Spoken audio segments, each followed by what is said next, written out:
Semuanya binasa, yang tinggal wajahnya. Jadi Tuhan tuh macam Angry Bird lah. Ini video ini kalau diupload nanti pasti dipotong, di-cut, dikasih judul Abdul Somad pemecah belah umat. Terserah, saya tak takut. Apa takut? Pak Rektor ada. Selama ini kita kan agak cemas juga. Takut nanti diadukannya ke universitas sama sekali. Ya, saya tak takut. Eits, tenang dulu guys. Kita bukan kadal gurun yang dikit-dikit teriak pemecah belah umat, dikit-dikit teriak penista agama. Iya kan? Nah, kalau teman-teman udah tenang, pada video ini kita akan belajar bersama dengan bahasa yang sederhana untuk mengerti apa sih sebenarnya yang dipermasalahkan oleh Ustadz Abdul Somad. Oke, kita mulai aja ya.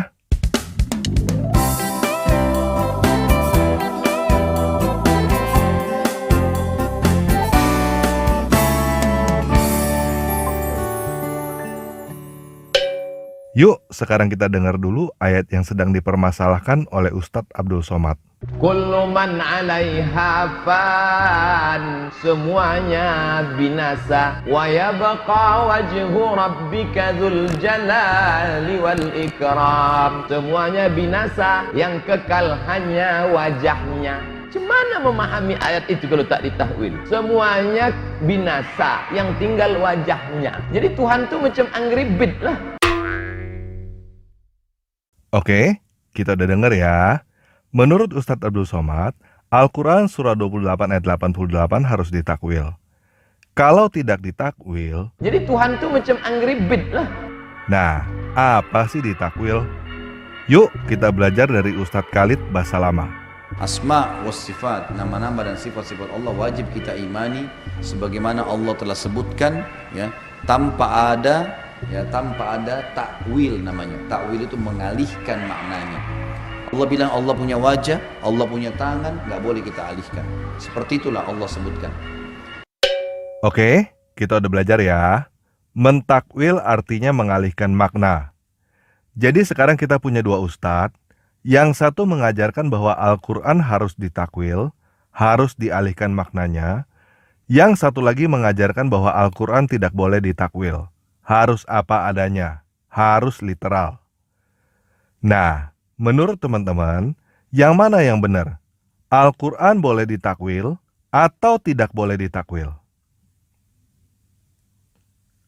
Oke, kita simpan dulu jawaban teman-teman ya. Kita akan terus belajar dari para ustadz sambil mempertanyakan, bolehkah Al-Quran ditakwil? Kenyataan yang sekarang kita punya adalah Ustadz Abdul Somad mengajarkan bahwa Al-Quran boleh ditakwil. Dan Ustadz Khalid Basalamah mengajarkan bahwa Al-Quran tidak boleh ditakwil. Selain itu, terjemahan Al-Quran yang saya gunakan adalah terjemahan dari quran.kemenak.go.id. Terjemahan dari Kementerian Agama Republik Indonesia. Di sini kita lihat bahwa sama sekali tidak ada kata wajah pada Al-Quran surah 28 ayat 88. Artinya, Kementerian Agama juga mentakwil. Kementerian Agama juga mengalihkan makna Al-Quran. Terjemahan literalnya adalah kecuali wajahnya. Dialihkan maknanya menjadi kecuali Allah. Yuk, sekarang kita belajar dari Ustadz Zulkarnain Muhammad Sunusi. Tangan itu apa dalam bahasa Arab? Yang dipakai memegang, menggenggam. Itu tangan namanya. Kan begitu? Ini orang-orang enggak? Bukan tangan di situ, maksudnya nikmat. Ya. Nikmat. Ketika dia baca ayat tentang iblis yang diciptakan, malaka alla tasjuda lima khalaqtu biyadai. Kenapa engkau iblis tidak sujud kepada Adam yang aku cipta dengan kedua tanganku? Dia tafsirkan kedua tanganku apa? Dengan kedua kekuasaanku atau dua nikmatku. Ini merubah ayat-ayat namanya. Dia mengkumanakan ayat-ayat yang lain, hadits-hadits Rasulullah yang menjelaskan tentang sifat tangan. Sebutkan bahwa tangan Allah Subhanahu wa taala ada dua dan disebutkan semuanya kanan.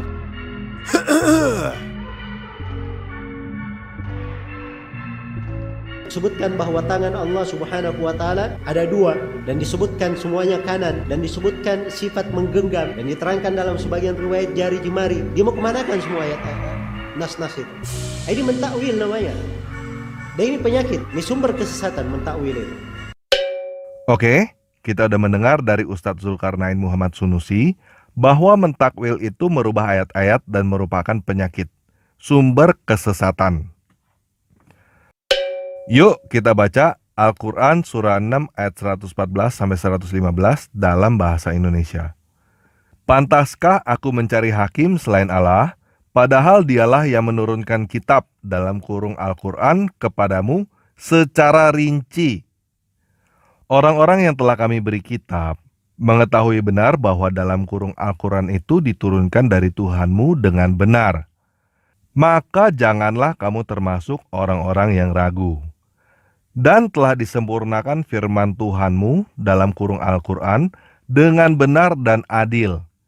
Tidak ada yang dapat mengubah firman-Nya, dan Dia Maha Mendengar, Maha Mengetahui. Jadi maksudnya begini, kalau ada orang yang mengubah atau mengalihkan makna ayat-ayat Al-Quran, itu artinya dia sedang berperan sebagai hakim selain Allah. Sekaligus membuktikan bahwa Al-Quran bisa dirubah, tidak benar, tidak sempurna. Karena dikatakan bahwa Allah yang menurunkan Al-Quran secara rinci, tidak dapat diubah, dan sudah diturunkan dengan benar. Contoh, kalau memang Al-Quran surat 38 ayat 75, maksudnya kekuasaan, bukan tangan, kenapa Allah menurunkan ayat tersebut dengan menggunakan kata tangan? Kenapa tidak menggunakan kata kekuasaan aja dari awal? Kalau diturunkan dengan kata kekuasaan kan tidak perlu ditakwil. Kalau Allah menggunakan kata tangan, lalu orang menggantikannya dengan kekuasaan, berarti orang itu berkata bahwa Allah menggunakan kata yang kurang tepat. Berarti orang itu lebih benar daripada Allah dan nabinya. Paham ya? Jadi kalau Al-Quran boleh ditakwil, artinya Al-Quran tidak sempurna. Perlu dikoreksi oleh manusia. Nah, jadi kenapa banyak ulama yang mentakwilnya? Yuk kita dengar argumen Ustadz Abdul Somad. Ar-Rahman 'alal 'arsy istawa. Allah duduk, Allah bersemayam di atas aras. Apa diajarkan orang di masjid-masjid sekarang? Al-istiqrar wal julus. Tulis dalam kitab. Nanti saya simpan. Katanya makna istiwa itu al-istiqrar wal julus. Jalasa yajlisu julus. Allah duduk di atas kursi. Itu dibantah oleh sifat 20. Mana yang membantahnya? Qiyamuhu binafsihi. Diajarkan di masjid-masjid. Apa kata dia? Yadullah fauqa aydihim. Tangan Allah di atas tangan mereka. Allah bertangan. Yauma yukshafu an saqin. Allah menyingkapkan betisnya. Allah berkaki. Bi'ayunina, dengan mata kami. Allah bermata. Khalaqna bi'aidin, dengan tangan. Allah bertangan. Itu dibantah oleh sifat 20. Mesti ditakwil. Mana yang membantahnya? Mukhalafatuhu lil hawadis. Oke, jadi menurut Ustadz Abdul Somad, Al-Quran harus ditakwil karena kalau tidak ditakwil akan kontradiksi dengan 20 sifat Allah. Apa itu 20 sifat Allah? 20 sifat Allah adalah 20 kriteria yang ditetapkan untuk mengetahui sifat Allah berdasarkan Al-Quran. Nah, saya tidak akan menyebutkannya satu persatu, tetapi saya hanya akan menyebutkan satu aja yang akan menjadi bahan referensi pada topik ini, yaitu berbeda dengan makhluk ciptaan. Dalil atau rujukan sifat ini adalah Al-Quran surah 112 ayat 4, tidak ada sesuatu yang setara dengan Dia, dan Al-Quran surah 42 ayat 11, tidak ada sesuatu pun yang serupa dengan Dia. Yuk, sekarang kita belajar dari Ustadz Adi Hidayat, kenapa harus mentakwil. Menyucikan sifat Allah dari sifat makhluk. Ada yang mengatakan sudah istiwa itu artinya bertempat. Allah punya tempat, tempatnya di aras. Yang punya tempat itu makhluk. Allah tidak dibatasi dengan tempat. Kalau Allah punya batas tempat, artinya Allah sama sifatnya dengan makhluk. Ya, artinya mujassam itu menempat. Kalau sudah punya tempat, berarti menempat sama dengan makhluk. Gak boleh. Kalau Allah kemudian butuh tempat, berarti punya kebutuhan. Sedangkan Allah maha luas, laisa kamitslihi syai'. Allah menempat, berarti butuh tempat. Ketika Allah tidak ada di tempat itu, di mana Allah?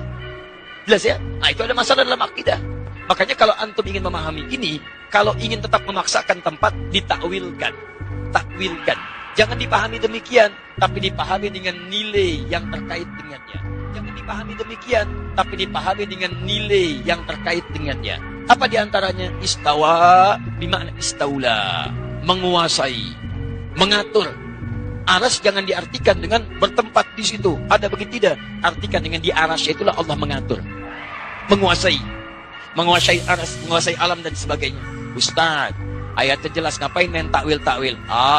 Ada beberapa ayat yang memang kita harus pahami dengan takwil.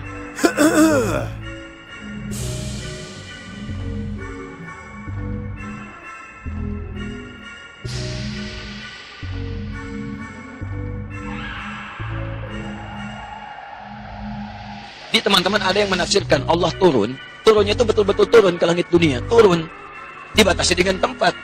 Penafsiran itu menurut saya tidak tepat. Kalau antum ingin artikan sesuai hadis, jangan dibahas bagaimana caranya, sudah biarkan dengan hadisnya. Tapi ketika antum katakan turun ke langit itu benar-benar turun, berarti Allah menempat. Itu mujassam. Paling sederhana saja begini. Maaf ya, Papua dengan Lampung bedanya 2 jam. Duluan Papua.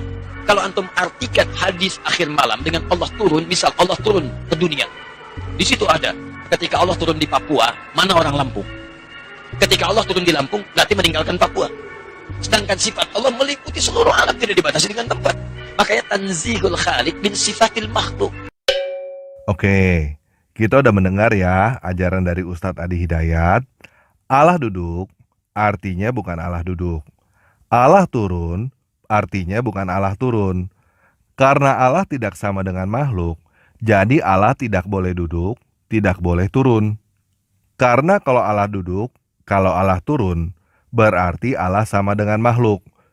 Ini yang namanya ditakwilkan. Ustadz Adi Hidayat menyebutnya mensucikan Allah dari sifat makhluk. Ini juga yang melahirkan pemikiran wajah Allah bukan berarti wajah Allah. Tangan Allah bukan berarti tangan Allah.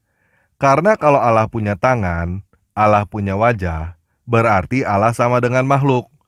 Dan dikatakan di dalam Al-Quran surah 28 ayat 88 bahwa semuanya binasa kecuali wajahnya.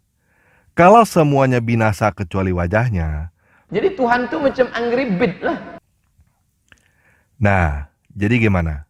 Al-Quran boleh ditakwil atau tidak boleh ditakwil?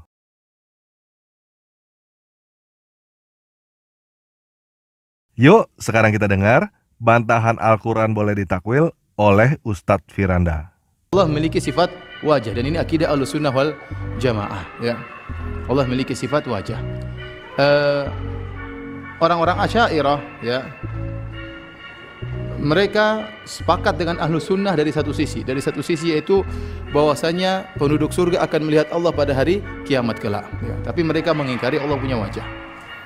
Kalau kita Ahlussunnah, kita mengatakan Allah akan dilihat pada hari kiamat kelak di surga, dan itu nikmat yang paling besar. Kata Allah, lilladzi ahsanul husna wa ziyadah. Bagi orang-orang yang berbuat baik, bagi mereka al-husna itu surga, wa ziyadah. Ziyadah artinya memandang wajah Allah, sebagaimana ditafsir dalam hadis-hadis yang sahih. Dan hadis-hadis tentang melihat wajah Allah, hadisnya mutawatir, diriwayatkan lebih dari 20 sahabat. Bahwasanya kaum mukminin akan melihat wajah Allah pada hari kiamat, dan itu puncak dari segala kenikmatan, ya. Dan kita meyakini Allah punya wajah. Adapun bagaimananya tidak bisa kita bayangkan dan tidak boleh kita bayangkan. Karena membayangkan sesuatu sebagaimana perkataan salaf, al-kalamu fi sifat kal kalami fi dzat. Berbicara tentang sifat Allah sama dengan berbicara tentang zat Allah. Atau al-kalamu fi sifat far'un al-kalami fi dzat. Pembicaraan tentang sifat merupakan cabang dari pembicaraan tentang zat. Kalau kita tidak tahu bagaimana zatnya, bagaimana kita tahu kaifiyahnya, bagaimananya? Kalau kita tidak tahu bagaimana zat Allah, bagaimana kita tahu wajah Allah, bagaimana tangan Allah? Kita tidak bakalan tahu. Tapi kita yakin Allah punya wajah. Ya. Baik. Hadirin, mungkin ada orang yang mengatakan, Ustaz, dalam hadis ini wajah itu hanya sekedar kinayah, sebagai apa? Kiasan. Ini sering diucapkan oleh ahlul bidah, orang-orang yang menolak sifat-sifat Allah. Ya. Seperti mereka mengatakan, Ustaz, yang dimaksud dengan tangan adalah hanyalah kenikmatan atau kekuatan. Dan memang dalam bahasa Arab terkadang tangan diartikan dengan apa? Kekuatan. Li rajul li alaihi yadun. Saya punya jasa sama dia misalnya, atau saya punya kekuatan. Jadi tangan terkadang dalam bahasa Arab bisa diartikan kekuatan, bisa diartikan nikmat. Kita bilang saya setuju dalam bahasa Arab demikian, ya. Tetapi untuk Allah Subhanahu wa taala kita bantah dari dua sisi. Misalnya masalah tangan, kita bilang tangan Allah adalah hakiki, bukan majazi. Kenapa? Karena Allah mengatakan kepada iblis, ya iblis, ma mana'aka an tasjuda lima khalaqtu biyadayya. Wahai iblis, apa yang mencegahmu untuk sujud kepada Adam yang aku ciptakan dengan kedua tanganku, kata Allah. Dan di akhirat kala orang-orang datang kepada Adam dengan mengatakan, ya Adam, anta abul bashar, khalaqakallahu biyadayhi. Engkau adalah nenek moyang manusia, Allah ciptakan engkau dengan kedua tangannya. Kalau seandainya kedua tangan diartikan dengan nikmat, dengan kekuatan, maka iblis akan bisa membantah. Ngapain saya sujud kepada Adam, ya Allah, apa istimewanya? Kau ciptakan dia dengan kekuatanmu, kau ciptakan saya juga dengan kekuatanmu. Justru kalau kita mengartikan ke tangan Allah dengan selain makna tangan yang hakiki, maka kita menghilangkan keistimewaan nenek moyang kita. Keistimewaan Adam alaihissalam. Kapan ada Adam alaihissalam menjadi istimewa? Tatkala kita mengartikan kedua tangan Allah dan sebagaimana hakikinya. Tapi bagaimananya kita tidak tahu. Bagaimananya kita tidak tahu. Dan jangan dibayangkan seperti tangan manusia, tidak boleh. Itu namanya tasbih. Kita bilang Allah punya tangan, bagaimananya kita tidak tahu. Ini bantahan yang pertama. Bantahan kedua, ini bantahan yang sangat penting yang disebutkan oleh Syekhul Islam Ibnu Taimiyah rahimahullah dalam kitabnya Bayan Talbisil Jahmiyah. Beliau berkata, tidaklah tangan dikiaskan menjadi kekuatan atau menjadi nikmat kecuali dari zat yang benar-benar punya tangan. Saya bilang misalnya, kenapa kita bilang seorang misalnya pencuri dikatakan tangan panjang? Padahal dia mencuri mungkin bukan pakai tangan, mungkin dia pakai komputer gini saja, tidak perlu tangannya dijulur-julur gini. Karena memang dia asalnya punya tangan atau tidak? Asalnya dia punya tangan.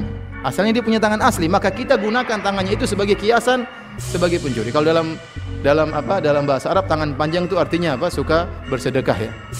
Oleh karena disebutkan dalam hadis tatkala Rasulullah SAW menyebutkan bahwasanya istrinya yang cepat meninggal dunia adalah yang paling panjang tangannya. Maka waktu Rasulullah SAW meninggal, para istri Nabi mengukur tangannya.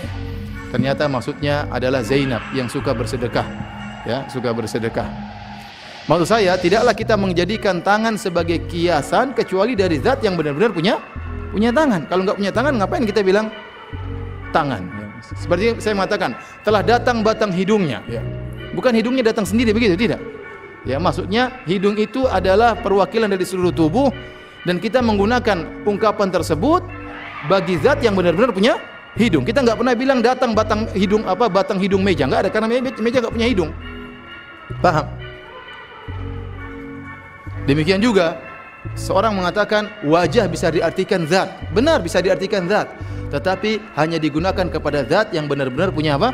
Wajah. Saya tidak melihat wajahnya pada hari ini. Maksudnya tidak melihat orangnya secara penuh. Paham? Tetapi kalau orang tersebut asalnya enggak punya wajah, enggak mungkin kita menggunakan kalimat wajah sebagai perwakilan zat. Paham atau tidak poin ini? Ini poin paling penting, ya. Taruhlah kita sepakat bahwasanya wajah itu adalah maksudnya zat, tangan artinya kekuatan, namun kita tidak gunakan lafal-lafal tersebut kecuali kepada zat yang benar-benar punya wajah dan punya apa? Punya tangan. Baik. Oke, kita udah mendengar penjelasan dari Ustadz Firanda. Sekarang kita belajar lagi dari Ustadz Khalid bahasa lama. Makanya Imam Malik rahimahullah pernah ditanya tentang istiwa, bersemayamnya Allah. Bagaimana Allah bersemayam? Kata beliau, beriman tentang itu wajib. Wajib. Dan bagaimananya tidak ada penjelasan, majhul. Dan bertanya tentangnya adalah bid'ah. Nggak boleh bertanya tentang itu. Karena memang kita tidak boleh berbicara di zatnya Allah subhanahu wa ta'ala. Allah subhanahu wa ta'ala juga sudah disebutkan oleh Nabi SAW, jangan berbicaralah kalian di nama-nama dan sifat Allah, jangan bicara di zatnya Allah. Karena memang Allah subhanahu wa ta'ala tidak bisa kita jangkau dengan itu. Oke, jadi menurut Ustadz Khalid bahasa lama, umat muslim wajib beriman dan tidak boleh mempertanyakannya. Mempertanyakannya berarti bid'ah. Nah, sekarang saya mapping supaya kita semua jelas ya. Al-Quran dikatakan adalah wahyu dari Allah yang sempurna dan tidak pernah berubah. Ada yang berpendapat bahwa Al-Quran harus ditakwilkan Dan ada yang berpendapat bahwa Al-Quran tidak boleh ditakwilkan. Yang berkata boleh ditakwilkan ada Ustadz Abdul Somad dan Ustadz Adi Hidayat. Yang berkata tidak boleh ditakwilkan ada Ustadz Khalid Basalamah, Ustadz Zulkarnain Muhammad Sunusi, dan Ustadz Firanda. Selain itu, kita semua melihat kenyataannya bahwa Kementerian Agama juga mentakwil. Jika boleh ditakwil, boleh diubah maknanya, bahkan dikatakan harus ditakwil, berarti Al-Quran tidak sempurna. Dan juga artinya, orang-orang yang mentakwilnya lebih hebat daripada Nabi Muhammad. Jika tidak boleh ditakwil, maka Al-Quran hanya boleh dipercaya tanpa dipertanyakan. Mau benar mau salah, ya percaya aja, jangan dipertanyakan. Contoh, semuanya binasa kecuali wajahnya. Kalau tidak ditakwil, artinya ya semuanya binasa kecuali wajahnya. Berarti seperti Angry Bird dong. Jangan ditanya, bertanya itu bid'ah. Allah duduk di atas ars. Kalau tidak boleh ditakwil, artinya ya Allah duduk di atas ars. Berarti seperti makhluk dong. Jangan ditanya, bertanya itu bid'ah. Allah punya dua tangan, dan keduanya adalah tangan kanan. Kalau tidak boleh ditakwil, artinya ya Allah punya dua tangan dan keduanya adalah tangan kanan. Jangan ditanya, bertanya itu bid'ah.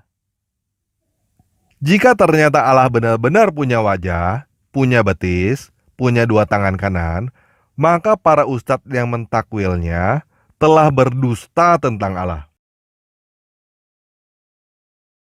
Jika ternyata Allah tidak punya wajah, tidak punya betis, tidak punya dua tangan kanan, maka para ustadz yang tidak mentakwilnya telah berdusta tentang Allah. Jelas ya?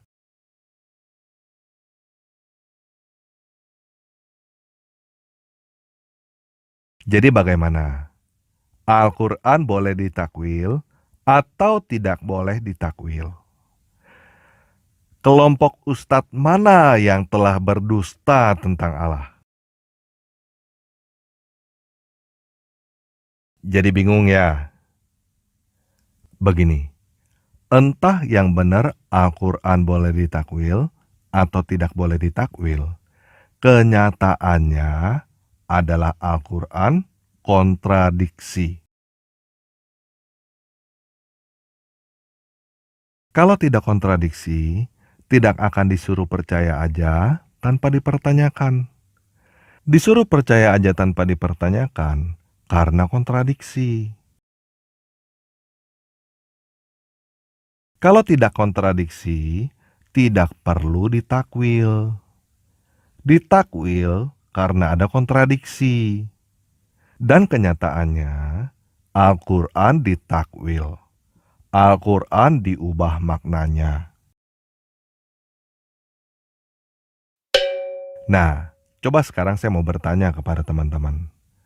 Para ustadz memberitahu kalian bahwa Al-Quran yang kalian pegang adalah karya Hafs yang baru diresmikan tahun 1924 di Kairo, atau mereka mengajarkan kalian untuk percaya buta bahwa Al-Quran yang kalian pegang adalah karya Nabi Muhammad yang tidak pernah berubah sejak diturunkan. Mereka memberitahu kalian bahwa banyak perbedaan pada Al-Quran karya Hafs dengan karya Warsh, karya Qalun, karya Al-Duri dan lainnya, atau mereka mengajarkan kalian untuk percaya buta bahwa Al-Quran di seluruh dunia sama.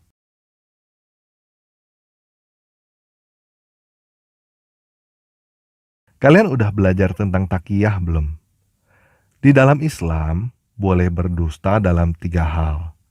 Kepada musuh, kepada sahabat, dan kepada suami istri, untuk dalam tanda kutip mendamaikan.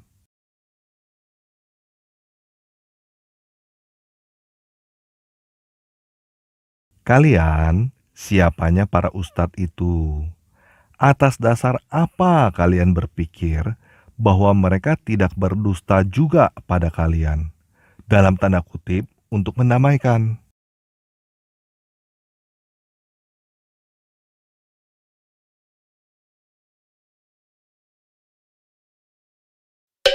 Yuk kita baca berita ini.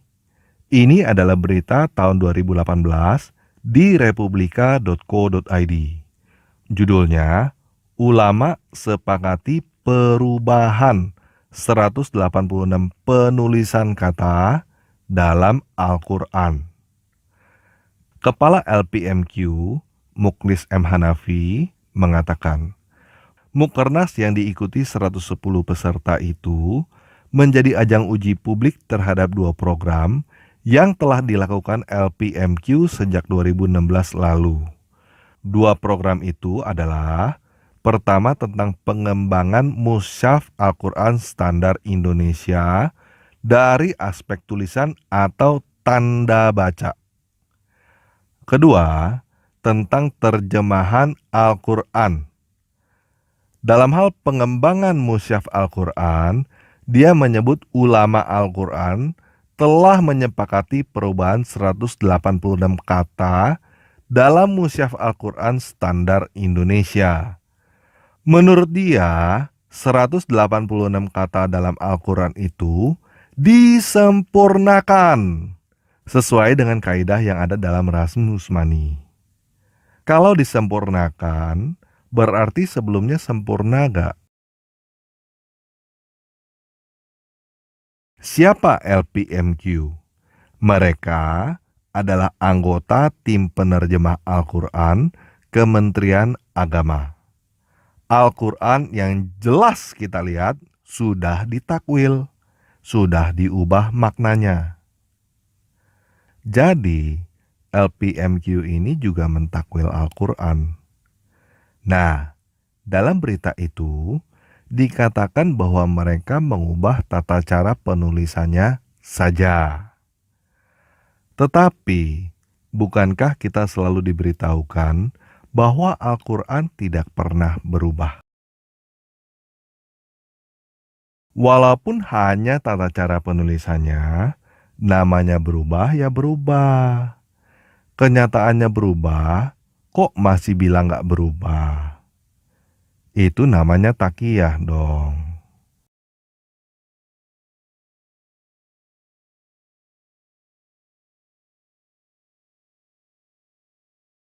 Nah, apakah kalian masih gak sadar bahwa kalian diajarkan untuk menjadi bodoh? Disuruh percaya aja tanpa boleh mempertanyakan. Disuruh menghafal tanpa tahu maknanya. Nah, dari semua ini, apa yang sebenarnya ingin saya sampaikan?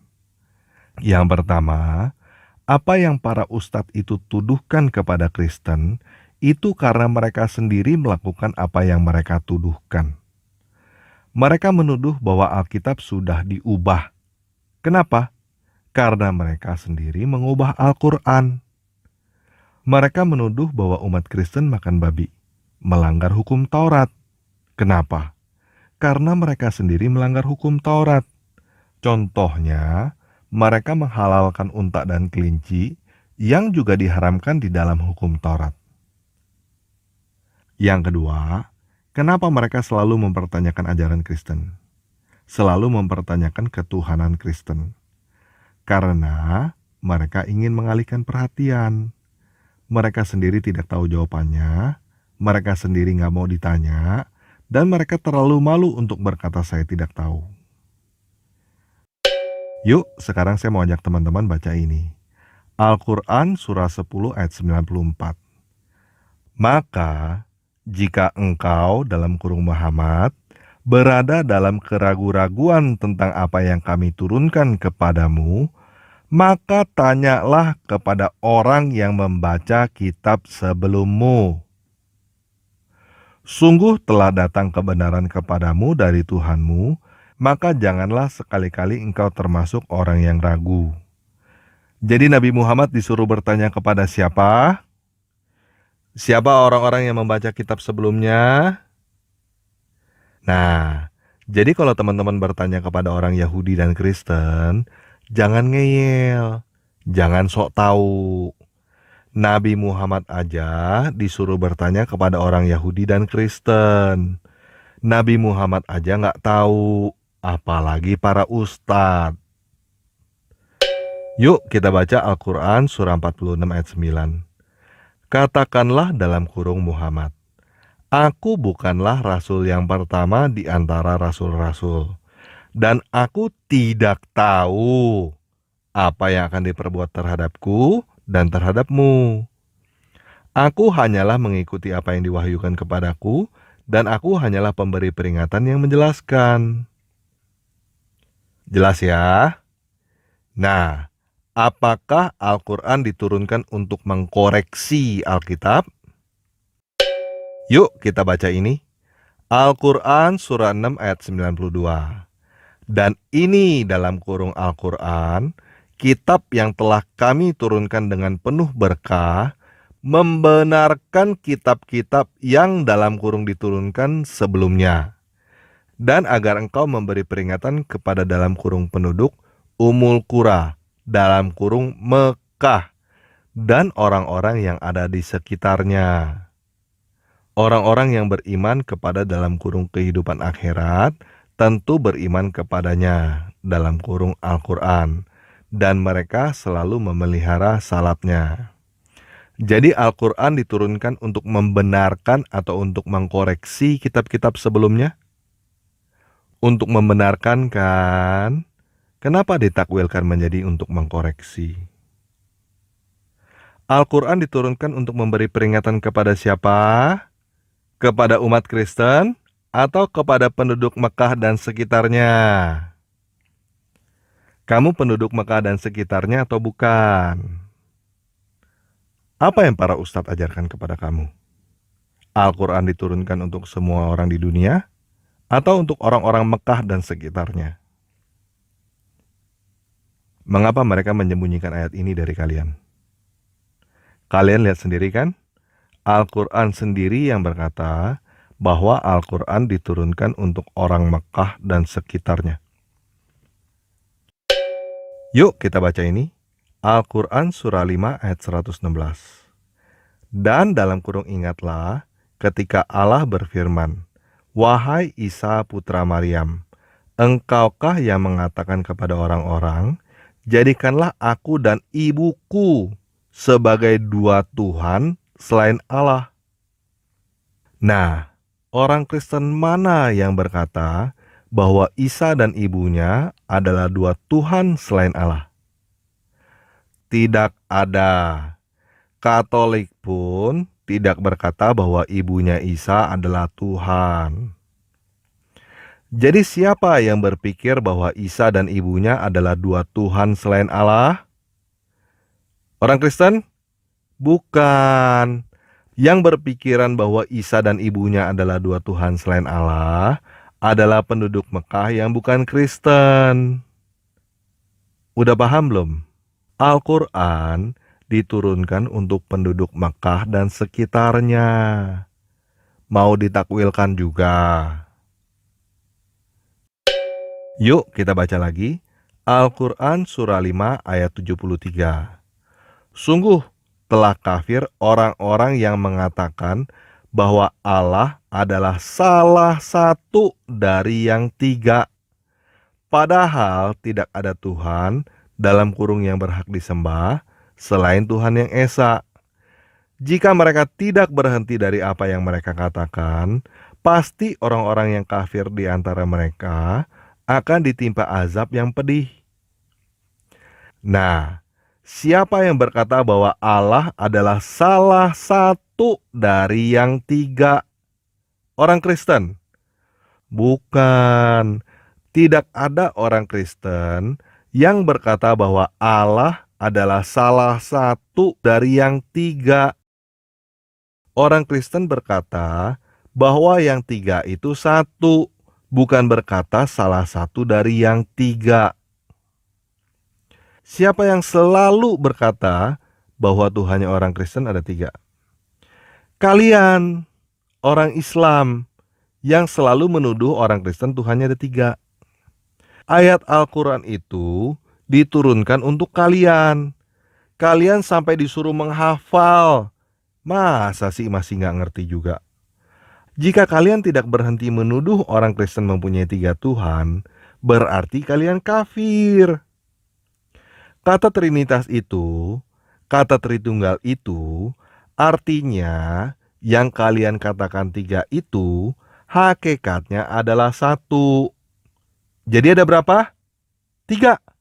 Baca lagi Al-Quran surah 5 ayat 73. Kalau kalian berkata 3, berarti kalian kafir. Sekali lagi ya, Trinitas itu, Tritunggal itu, artinya yang kalian katakan 3 itu, hakikatnya adalah 1. Masih belum ngerti? Nggak masuk akal. Kalau menurut kalian tidak masuk akal, coba pertanyakan. Allah punya 2 tangan dan dua-duanya tangan kanan. Masuk akal gak? Kenapa Tuhannya orang Kristen turun menjadi manusia? Kenapa Tuhannya orang Islam turun dari ars? Allah itu Tuhan kalian kan? Tuhan kalian sendiri aja kalian gak tahu. Dan kalian gak boleh pertanyakan. Ngapain kalian pertanyakan Tuhannya orang lain? Kalau kalian mau pertanyakan, mulailah pertanyakan Tuhanmu sendiri. Kenapa Allah punya 2 tangan dan dua-duanya kanan?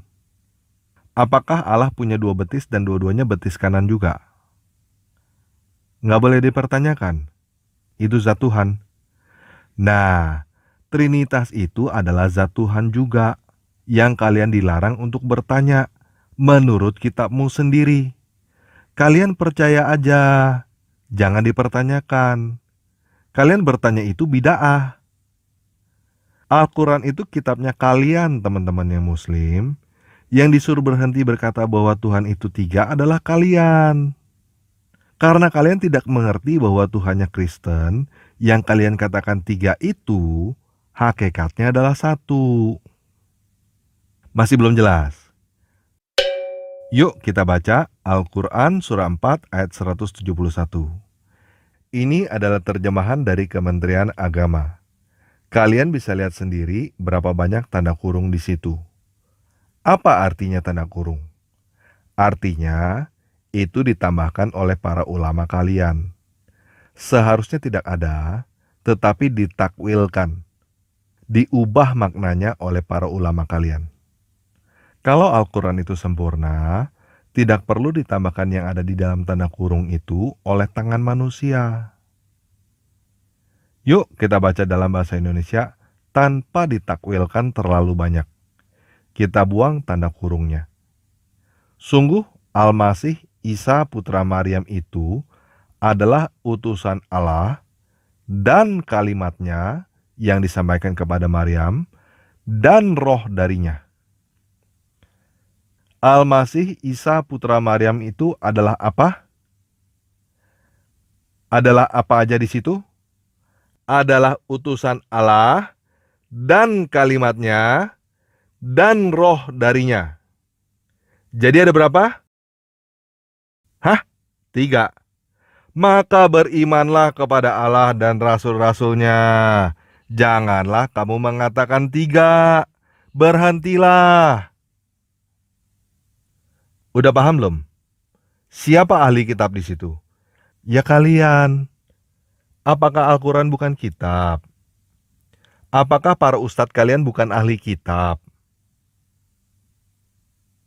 Sekarang udah paham ya? Itu Trinitas yang terus kalian pertanyakan. Kalau kalian terus berkata 3, kalian kafir. Dan kalau kalian pertanyakan, kalian bid'ah. Jadi Tuhan itu 3 in 1 dong. Jangan bertanya.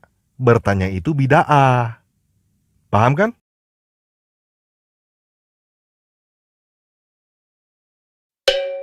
Nah, ada satu hal lagi yang ingin saya sampaikan kepada teman-teman semua. Bagi orang Yahudi dan Kristen, Allah itu bukan nama. Nama Tuhan orang Yahudi dan Kristen adalah Yahweh. Sedangkan Allah yang ada di dalam Alkitab hanyalah kata biasa yang artinya adalah dewa. Di dalam Alkitab, Allah itu artinya hanya ilah, yang juga dipakai sebagai sebutan untuk berhala. Kalau kalian ngotot bahwa Allah adalah nama, berarti kalian membuktikan bahwa Allah bukanlah Tuhan yang ada di dalam Taurat, Zabur, dan Injil. Kalau kalian ngotot bahwa Yahweh bukanlah nama Tuhan di dalam Taurat, Zabur, dan Injil, kalian sok tahu. Tuhan kamu sendiri aja, kamu nggak tahu punya dua tangan kanan atau tidak. Kalau kalian berkata bahwa Taurat, Zabur, dan Injil yang asli sudah tidak ada, berarti kalian percaya adanya kitab yang tidak ada. Dengan kata lain, kalian mengaku bahwa kalian menghayal. Jadi begini, sudah berapa banyak takiyah yang diajarkan kepada kalian? Takiyah apa lagi yang kalian nikmati? Mau sampai kapan kalian terus hidup di dalam takiyah? Tidak ada kebenaran di dalam takiyah. Tidak ada kebenaran di dalam dusta. Oke, sekian video kali ini. Yesus Kristus Tuhan kita memberkati.